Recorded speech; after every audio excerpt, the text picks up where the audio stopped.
This Pioneer Field Agronomist Scott Eversgerd with this week's weekly agronomy update. It looks like here the last week of September, first few days October, there'll probably be some wheat going in the ground.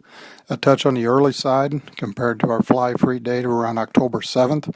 But we all know that this can be an opportune time, especially if the weather turns south as it did last year, and some of the early planted wheat definitely turned out pretty good. A couple things: watch the germs very closely on your wheat.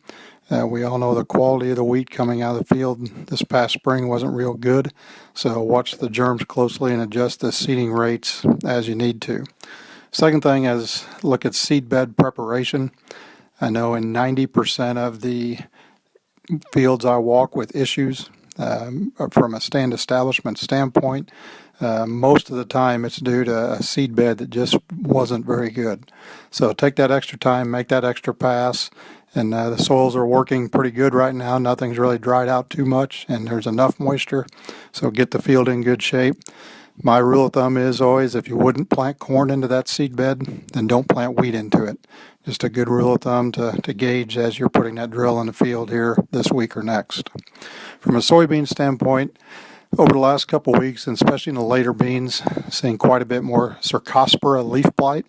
Typically this disease, what we see is the purpling or copper colored leaves. They get real leathery on top.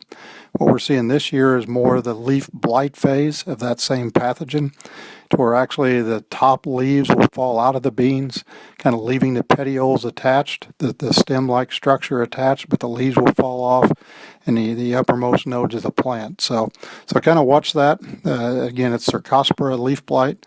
Not a lot you can do about it. It's just favored by the warm, wet conditions we've had really late here in the year.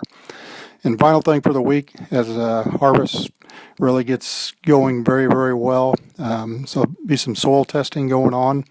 Not a bad idea to go ahead and get some soils tested while we got, looks like, going to be adequate time this fall for lime, for fertilizer, and any other amendments that may be needed. As always, if you have any questions, please contact your Pioneer sales rep. Thanks.